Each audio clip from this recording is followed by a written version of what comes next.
Dragi dnevniče, danas je u našu školu došla nova djevojčica, Galjina, izbjeglica iz Ukrajine. Jako je srametljiva i stalno se drži po strani. Meni je simpatična, ali ne znam kako bih joj prišla. Dragi dnevniče, danas mi je bio prvi dan škole na otoke Šipan. V celoj školi ima manje učenika njega što bilo v mom 6. razredi.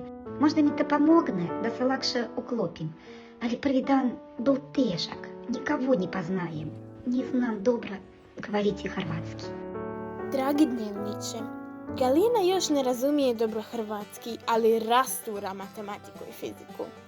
Svaki put prva riješi zadatak i bojim se da će ostali u razredu biti zavidni na njezino znanje i da će ju zadrikivati zbog toga.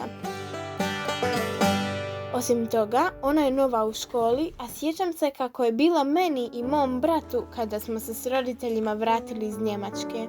Nije lako biti novi učenik u školi, a još je teže kad si stranac.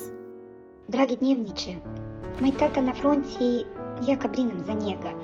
Njemu i svima koji ostались v Ukrajini je teško. Jedino što je lako je hrvatski. On sličan ukrajinskom i brzo ga učim. A čini mi se da bi mogla steći novu prijateljicu. Zove se Dora i ponekad sjedimo u istoj klupi.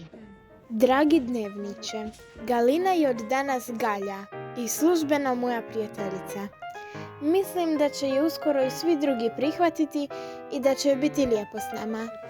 Znam da se brine za svoju rodbinu i prijatelje u Ukrajini, ali mi ćemo joj pomoći da se što bolje uklopi i osjeća kao da je doma. Dragi dnevniče, nadam se da je najteže prošla.